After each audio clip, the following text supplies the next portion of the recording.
지하철 2호선의 여인. 1. 순환의 시작. 김정우는 손목시계를 확인했다. 8시 47분. 집을 나선 지 13분째였다. 퇴직 전과 똑같은 시간에 현관문을 나섰고 똑같은 속도로 지하철역을 향해 걸었다. 다른 점이 있다면 이제 그에게 도착해야 할 회사가 없다는 것뿐이었다. 67세. 명예퇴직이라는 그럴듯한 이름으로 회사를 떠난 지 석 달째였다. 아내는 매일 아침 그에게 물었다. 오늘은 어디 가느냐고. 정우는 대답 대신 현관문을 닫았다. 어디든 가야 했다. 집에 있으면 자신이 무용해진 사람 같았다. 텅 빈 거실, 조용한 시계 소리, 아내의 조심스러운 시선. 그 모든 것이 정우에게 말하는 것 같았다. 당신은 이제 쓸모없는 사람이라고. 9시 정각, 지하철 2호선 외선 열차가 역에 도착했다.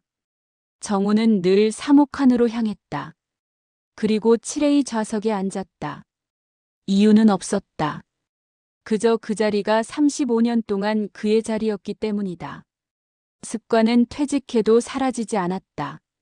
아니, 어쩌면 습관만이 그에게 남은 전부였다. 출근 시간대였다. 차 안은 사람들로 가득했다. 정장을 입은 직장인, 교복을 입은 학생, 큰 가방을 든 여행객. 모두가 어딘가로 가고 있었다. 목적지가 있었다.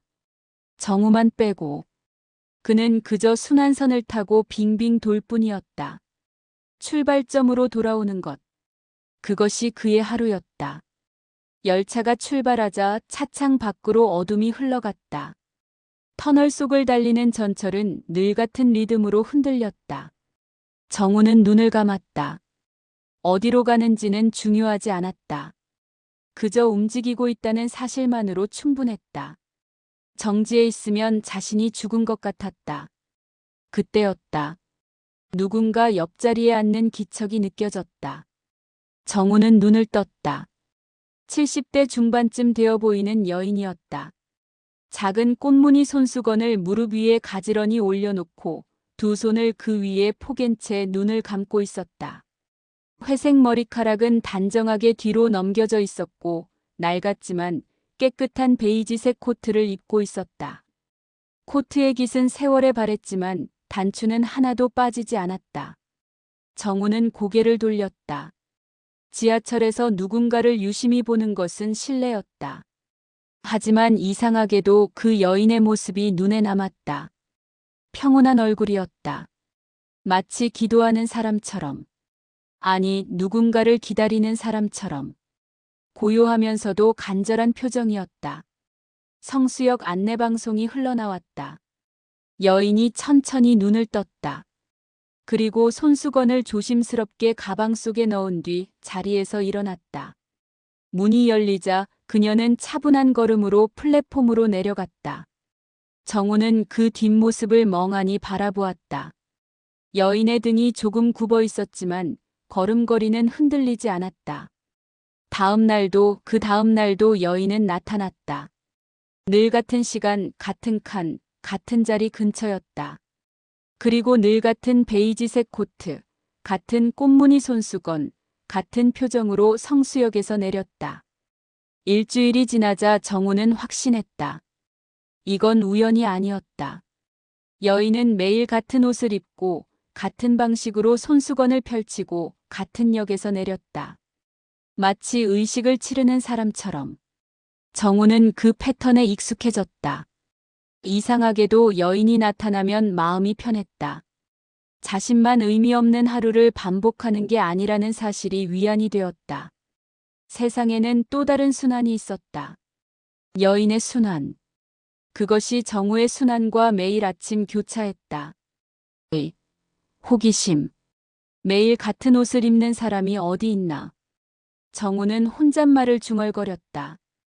열흘째였다. 여인은 변함없이 같은 모습으로 나타났다. 코트의 단추 하나, 가방의 위치, 손수건을 펴는 방식까지 모든 것이 똑같았다. 마치 어제의 반복처럼. 아니, 어제의 복제처럼. 정우는 관찰하기 시작했다. 여인은 항상 9시 1분에 열차에 올랐다. 사목한 두 번째 문으로 들어와 7B나 7C 좌석 근처에 섰다.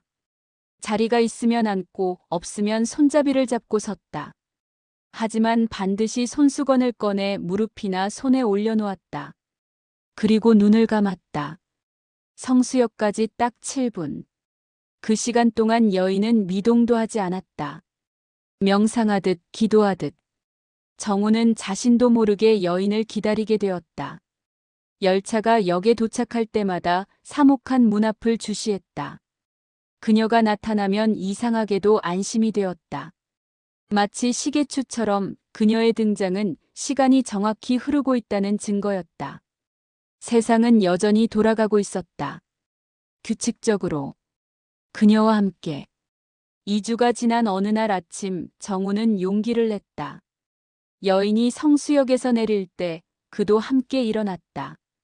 멀찍이 떨어져 그녀를 따랐다. 가슴이 두근거렸다.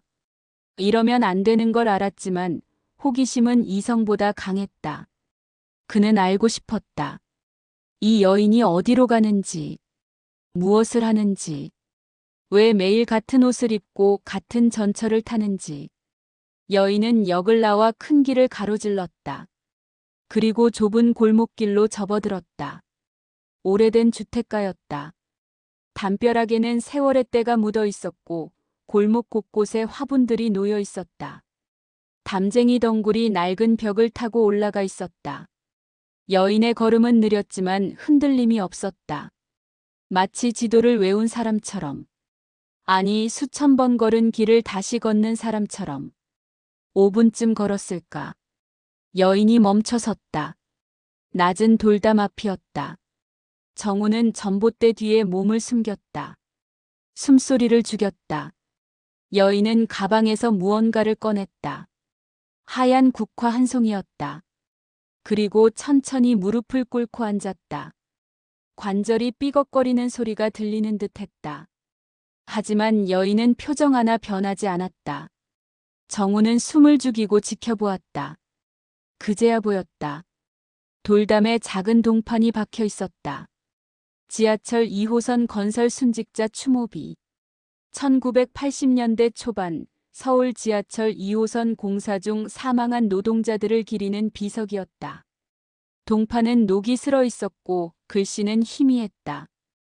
아무도 찾지 않는 추모비. 역사 속으로 잊힌 이름들. 여인이 입을 열었다. 목소리는 작았지만 또렷했다. 여보, 오늘도 당신 태운 전철 잘 타고 왔어요. 날씨가 좀 쌀쌀했지만 괜찮았어요. 당신도 추우시겠네요.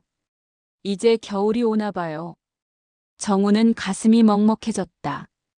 여인은 꽃을 비석 앞에 내려놓고 한참을 그 자리에 앉아 있었다. 바람이 불어 그녀의 회색 머리카락이 흩날렸다. 낙엽 몇 장이 바람에 날려 추모비 앞에 떨어졌다. 사람들이 전철 많이 타더라고요. 다들 바빠 보였어요. 당신이 만든 전철, 정말 많은 사람들이 타고 다녀요. 당신 자랑스러워해도 돼요. 여인의 목소리가 떨렸다. 하지만 울지는 않았다. 그저 담담하게 마치 옆에 누군가 앉아 있는 것처럼 이야기했다. 내일도 올게요. 내일도 당신 전철 타고 올게요. 약속할게요. 여인이 일어섰다. 무릎에 묻은 흙을 털었다. 그리고 추모비를 한 번 더 바라보고 돌아섰다. 정우는 황급히 몸을 돌렸다. 발소리가 멀어졌다. 그는 한참을 그 자리에 서 있었다. 추모비 앞에 놓인 하얀 국화가 바람에 떨리고 있었다. 꽃잎 하나가 떨어져 땅에 내려앉았다. 3. 진실. 그날 밤 정우는 컴퓨터 앞에 앉았다. 지하철 2호선 건설사를 검색했다. 화면에 낡은 신문 기사들이 떠올랐다. 1980년 6월 15일 성수동 지하철 공사 현장 붕괴 사고. 인부 3명 사망.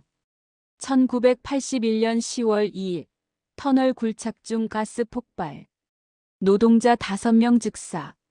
1982년 3월 28일 교대역 인근 공사장 낙반 사고. 4명 중상, 2명 사망. 정우는 기사를 읽으며 숨이 막혔다. 40여 년 전 서울의 순환선을 만들기 위해 수많은 사람이 희생되었다. 그들의 이름은 역사에 남지 않았다. 신문에도 작은 기사로만 실렸다. 경제개발, 도시발전, 올림픽 준비. 그 거대한 서사 속에서 그들의 죽음은 작은 숫자에 불과했다. 정우는 사진 하나를 발견했다. 흑백 사진이었다. 공사 현장. 헬멧을 쓴 노동자들이 어두운 터널 속에서 곡괭이를 들고 있었다. 얼굴은 흙먼지로 뒤덮여 있었고 눈만 하얗게 빛났다. 그들은 웃고 있었다. 힘든 노동 속에서도 웃고 있었다. 정우는 그 사진을 한참 바라보았다. 이 사람들 중 누가 돌아오지 못했을까? 다음 날 아침 정우는 다시 2호선에 올랐다. 여인은 어김없이 나타났다. 하지만 이번엔 달랐다. 정우는 그녀를 그저 이상한 사람으로 보지 않았다.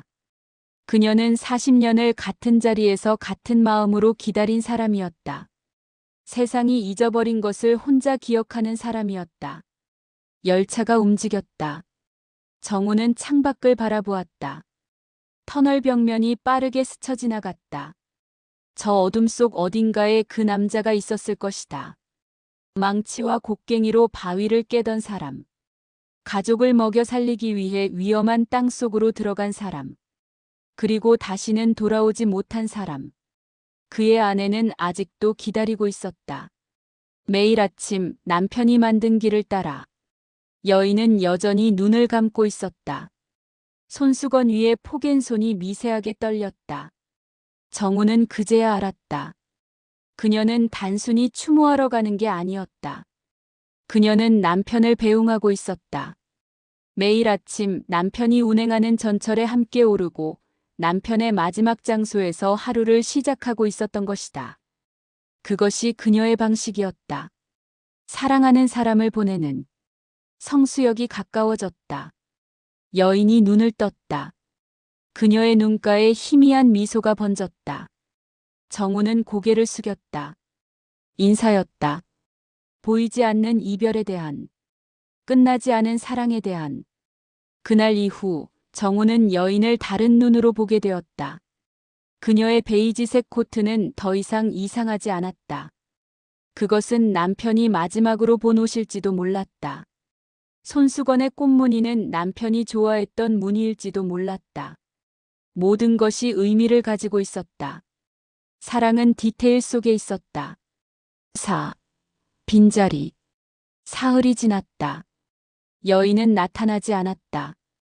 정우는 불안했다. 혹시 아픈 건 아닐까? 혹시 무슨 일이 생긴 건 아닐까? 그는 사목한 7B 좌석 근처를 계속 확인했다. 다른 사람들이 그 자리를 차지했다. 젊은 직장인, 학생, 할아버지. 하지만 정우에게 그 자리는 여전히 비어 있었다. 일주일이 지났다. 여인의 자리는 여전히 비어 있었다. 정우는 초조해졌다. 매일 아침 전철에 올라 문을 바라보았다. 베이지색 코트를 입은 여인이 나타나기를 기다렸다. 하지만 그녀는 오지 않았다. 순환이 끊겼다. 열흘째 되는 날 정우는 견딜 수 없었다. 성수역에서 내렸다. 그리고 그 골목길을 다시 찾아갔다. 걸음이 빨라졌다. 가슴이 두근거렸다. 돌담이 보였다. 추모비 앞에는 시든 국화 몇 송이가 놓여 있었다. 새꽃은 없었다. 정우는 가슴이 철렁했다. 그때 비석 옆에 작은 봉투가 있는 것이 보였다. 바람에 날아가지 않도록 돌로 눌러 놓았다. 정우는 조심스럽게 집어들었다. 봉투 안에는 꽃무늬 손수건과 종이 한 장이 들어 있었다. 메모는 떨리는 글씨체로 쓰여 있었다. 연필로 쓴 글씨는 희미했고 종이는 약간 젖어 있었다. 이 편지를 읽는 당신께. 당신이 누구인지는 모르지만 같은 전철을 탔던 인연이라 믿습니다. 저는 40년 동안 남편을 배웅했습니다. 매일 아침 그가 만든 전철을 타고 그가 마지막으로 있던 이곳에 왔습니다. 처음엔 슬픔 때문이었습니다. 하지만 시간이 지나면서 깨달았습니다. 이것은 슬픔이 아니라 사랑이라는 것을, 기억하는 것이 사랑이라는 것을. 하지만 이제 저도 나이가 들었고 곧 남편에게 갈 것 같습니다. 의사 선생님이 말씀하셨어요. 시간이 많지 않다고. 괜찮습니다. 저는 오래 기다렸으니까요. 이제 기다림이 끝날 시간입니다. 부탁이 있습니다. 이제 당신이 대신 돌아주세요. 꼭 매일이 아니어도 됩니다. 가끔이라도 좋습니다. 누군가 기억해주는 한 그들은 완전히 사라지지 않습니다. 이 손수건을 드립니다. 남편이 저에게 준 첫 선물이었어요. 이제 당신의 것입니다. 나의 순환은 여기서 멈춥니다. 당신의 순환이 시작되길 바랍니다. 고맙습니다. 같은 전철을 타주셔서. 정우는 손수건을 펼쳤다. 작은 꽃무늬들이 빛바랜 천 위에 놓여 있었다. 모서리에는 손으로 수놓은 이니셜이 있었다. K, M, H. 그녀 남편의 이름일 것이다. 실밥은 오래되어 풀어질 듯 했지만 여전히 선명했다. 정우는 손수건을 가슴에 품었다. 눈물이 났다. 처음엔 이유를 몰랐다. 하지만 곧 알았다. 그는 울고 있었다. 자신을 위해서, 사라진 여인을 위해서, 그리고 모든 잊힌 이름들을 위해서. 세상은 빠르게 돌아갔지만 누군가는 천천히 기억하고 있었다. 그것이 인간다움이었다. 오, 새로운 순환. 다음 날 아침 정우는 꽃집에 들렀다. 하얀 국화 한 송이를 샀다. 꽃집 주인이 물었다. 누구 제사 지내세요? 정우는 고개를 저었다. 아니요.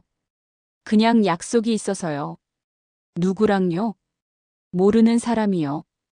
꽃집 주인은 이상한 표정을 지었지만 더 묻지 않았다. 정우는 꽃을 조심스럽게 받아들고 역으로 향했다. 9시 정각, 지하철 2호선 3호 칸에 올랐다. 7A 좌석에 앉았다. 무릎 위에 꽃무늬 손수건을 펼쳐놓았다. 그 위에 국화를 조심스럽게 올려놓았다. 주변 사람들이 힐끗힐끗 쳐다보았다. 정우는 개의치 않았다. 눈을 감았다. 열차가 출발했다. 터널의 어둠이 창밖을 스쳐 지나갔다. 바퀴가 레일과 부딪히는 소리가 리듬을 만들었다. 정우는 그 소리에 귀를 기울였다. 마치 누군가의 심장 박동 같았다. 이 전철이 살아있는 것처럼, 그 안에 수많은 영혼이 담겨 있는 것처럼. 성수역 안내방송이 나왔다. 정우는 눈을 떴다. 손수건과 꽃을 조심스럽게 들고 일어났다. 플랫폼에 내려서자 차가운 공기가 얼굴을 감쌌다. 11월의 바람이었다. 그는 골목길을 향해 걸었다. 이제 길이 익숙했다. 추모비 앞에 섰다. 시든 꽃들을 치우고 새 꽃을 내려놓았다. 그리고 무릎을 꿇었다. 바닥이 차가웠다. 정우는 입을 열었다. 안녕하세요. 저는 김정우라고 합니다. 그분의 부탁으로 왔습니다. 오늘부터 제가 오겠습니다. 말이 어색했다. 하지만 계속했다. 오늘도 당신들이 만든 전철 잘 타고 왔습니다. 사람들이 정말 많았어요. 모두 바빴지만 모두 살아 있었어요. 당신들 덕분입니다. 바람이 불었다. 손수건이 미세하게 펄럭였다. 정우는 한참을 그 자리에 앉아 있었다. 시간이 흘렀다. 햇빛이 담벼락 위로 기울었다. 참새 한 마리가 날아와 담 위에 앉았다가 날아갔다. 정우는 일어섰다. 무릎에 묻은 흙을 털었다. 역으로 돌아갔다. 다시 2호선에 올랐다. 이번엔 내선 열차였다. 반대 방향. 순환선은 끝이 없었다. 돌고 돌아 제자리로 왔다. 하지만 그것은 무의미한 반복이 아니었다. 그것은 계속되는 것이었다. 기억하는 것이었다. 살아있는 것이었다. 저녁 무렵 정우는 집에 도착했다. 아내가 물었다. 오늘은 어디 갔다 왔어요? 정우는 처음으로 대답했다. 누군가를 만나고 왔어. 누구? 모르는 사람. 하지만 이제 아는 사람. 아내가 고개를 갸우뚱했다. 정우는 미소 지었다. 설명할 수 없는 것들이 있었다. 다만 느낄 수 있을 뿐이었다. 연결되어 있다는 것. 혼자가 아니라는 것. 에필로그. 그 후로 정우는 매일 2호선을 탔다. 9시 정각, 사목한 7A 좌석. 무릎 위에 꽃무늬 손수건을 놓고 눈을 감았다. 성수역에서 내려 추모비에 꽃을 놓았다. 그리고 다시 전철에 올랐다. 순환선을 한 바퀴 돌았다. 어느 날 젊은 여자가 그 옆에 앉았다. 회사원으로 보였다. 피곤한 얼굴이었다. 정우는 그녀를 보며 생각했다. 이 사람도 언젠가 알게 될까.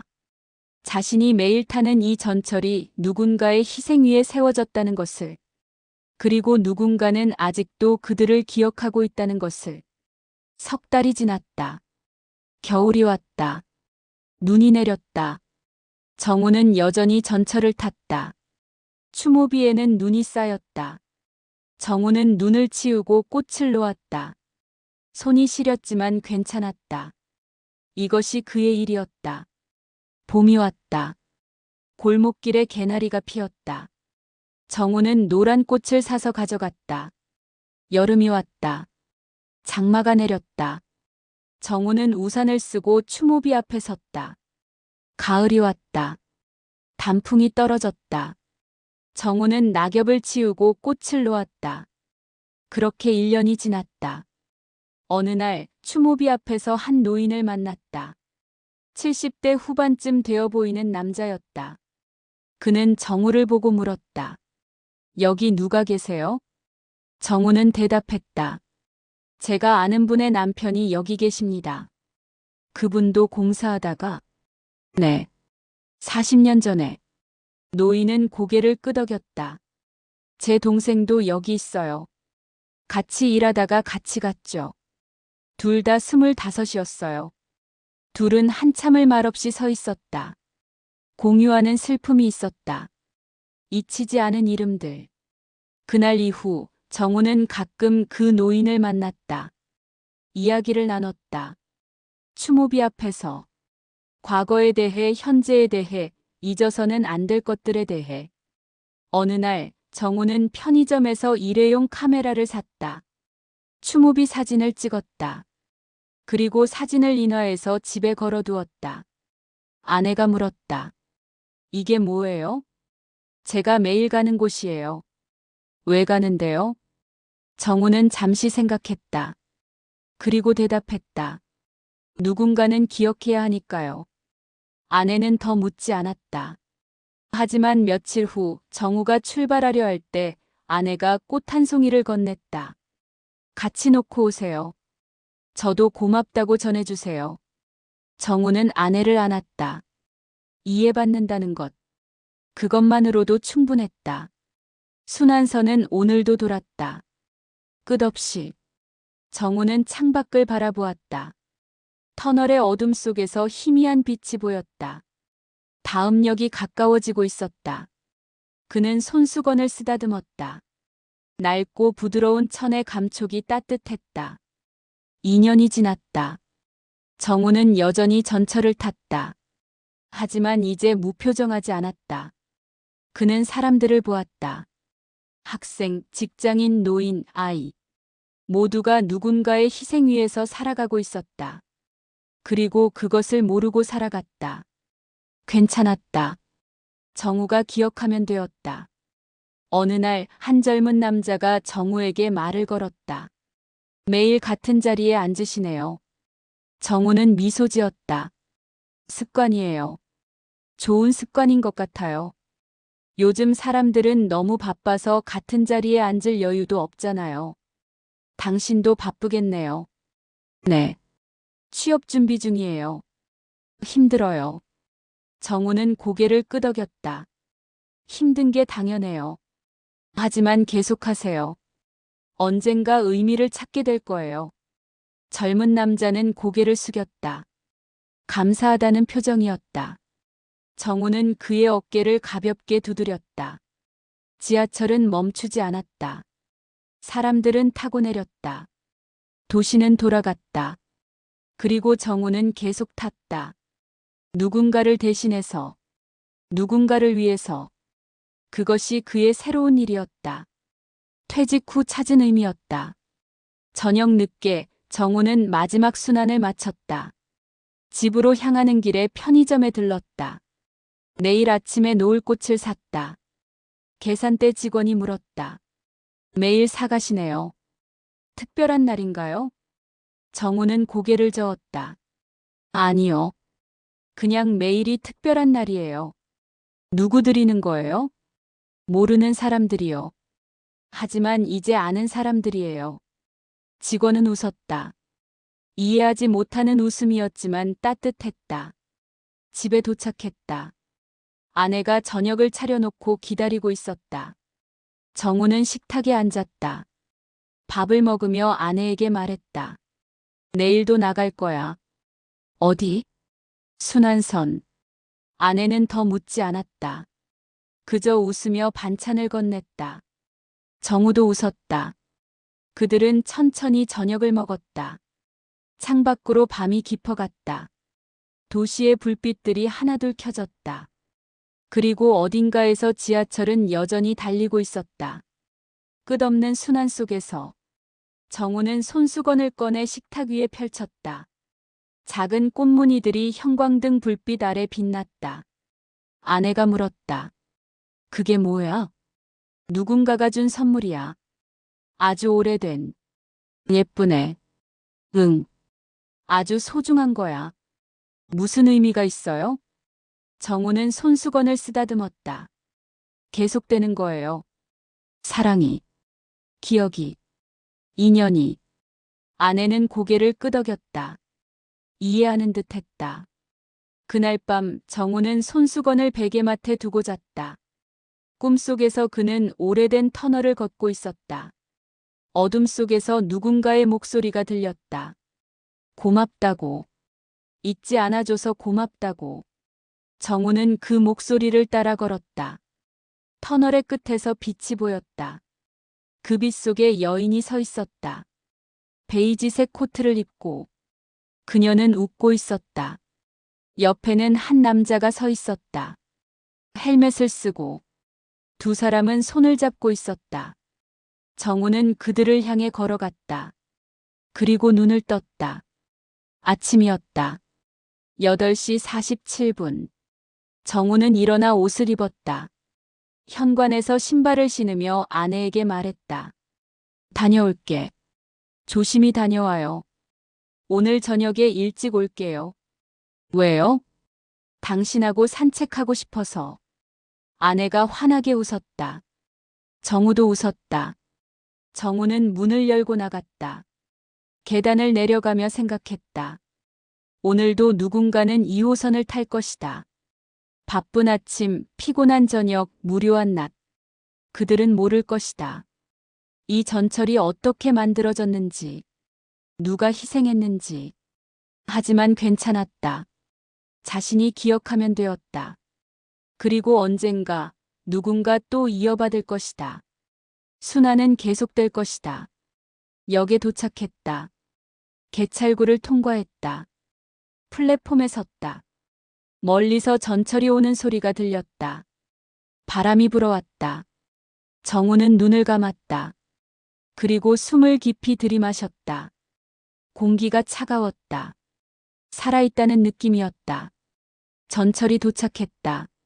문이 열렸다. 정우는 사무칸에 올랐다. 7A 좌석으로 갔다. 앉았다. 손수건을 펼쳤다. 그 위에 오늘 아침 산 하얀 국화를 올려놓았다. 열차가 출발했다. 순환이 시작되었다. 다시. 오늘도. 그리고 내일도. 끝없이. 정우는 눈을 감았다. 터널의 어둠이 그를 감쌌다. 하지만 두렵지 않았다. 어둠 속에도 빛이 있었다. 기억 속에, 사랑 속에, 계속되는 것들 속에. 지하철은 달렸다. 순환선을. 정우는 그 안에 있었다. 살아 있었다. 기억하고 있었다. 그것으로 충분했다.